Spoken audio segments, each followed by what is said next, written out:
team performance. I think that first half, I think anxious, excited. Defensively, we were good.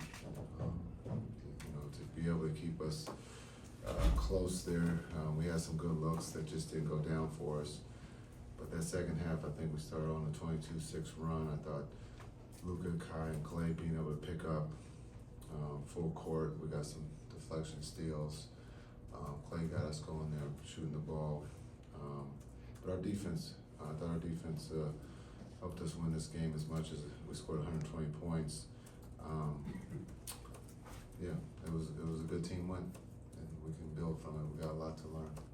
How are you guys able to make it tough on Victor?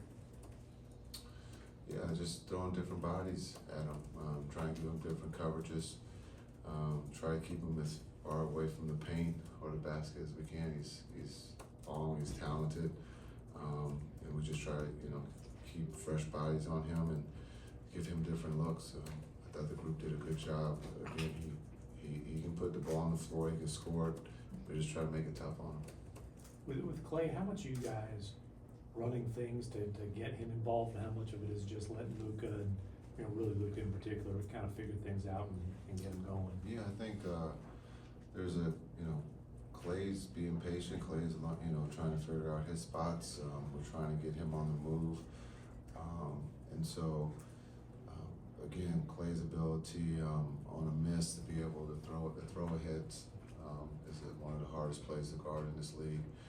Clay's ability to knock down threes on the throw ahead on a catch is a special play that we're not sitting here saying run it. That's just basketball. And Luka and Kai and those guys, PJ, understand the throw ahead to Clay puts a lot of pressure on the defense. And we trust that if Clay's not shooting it, he can put it on the floor and make decisions. I thought PJ, again, bringing the ball touched the paint. He found Clay there in the corner.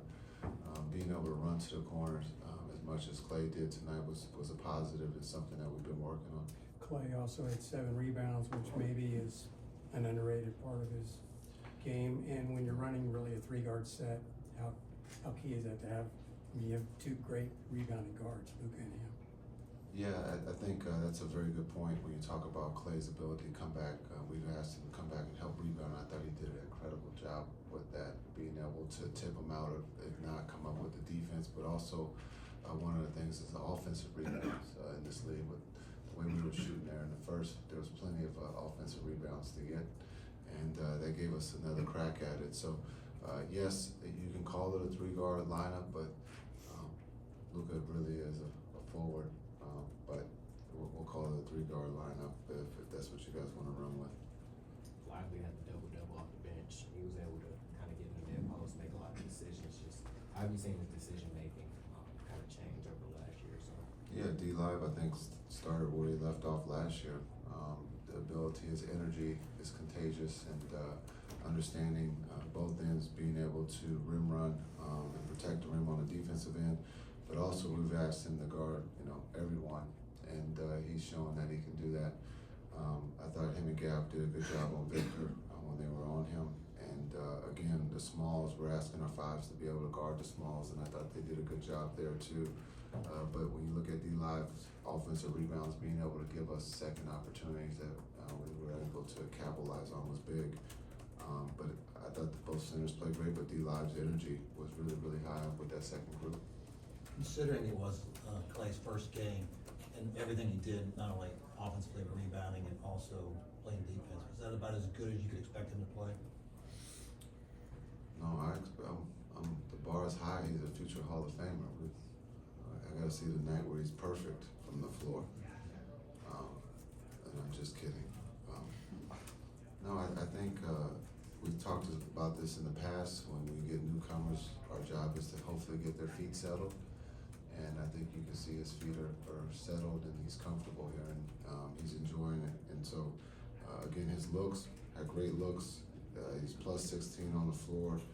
We talked about the rebounds, but again, I think we forget that he's a 2-way player. And so he can play defense, and you can see that he came up with 3 steals tonight. Coach, also in that second unit, Jaden Hardy, 20 minutes, 11 points. Where do you project him and just see how much he can grow as a point guard, and just talk about the energy he brings to that second unit as well? Yeah, that's a great question and a great name to bring up. I thought Hardy was a big plus for us in that first half. I thought he got everybody kind of to settle down because we couldn't see a three go in the hoop until he started to make some for us, and I thought that became contagious. But his energy, his playmaking, as we've talked about preseason, his ability to find the open guy, I thought he did that well tonight too. And so I think he's comfortable with his role. The ceiling, the sky's the limit for him in the sense of growing. You've seen here the last 3 years, he's added something. He's doing everything we've asked on both ends. And with the new deal, so I think he's comfortable. But I thought he was big there in that first half of being able to get our offense going. Coach, you have these two bigs in Gafford and Lively, and Gafford gets the start tonight, Lively comes off the bench. What do you like, or what goes into that decision of who starts between those two, and what do you like about Lively in that second unit? Yeah, I think you can look at the numbers. Last year we made the change. I think we went 16-2 or 18-2, something like that. You look at the practice that we've had here over the week. Both centers on both teams. When you talk about Gaff with the first group and D-Live with the second group, was really, really good. I love that they push each other in practice. They make each other better and they cheer for one another when we take the floor as the Mavs. And so it's an opportunity to start Gaff here, and we'll look somewhere down the road to start D-Live. But what I love about D-Live coming off the bench is his energy. And that's something that's contagious. And when you look at a team, there's going to be nights when we might be low energy, but D-Live, as we've talked throughout preseason, we plug into him, and guys, recharge or feed off that energy. And he has a big responsibility with that second group. Thanks. Thanks, everyone.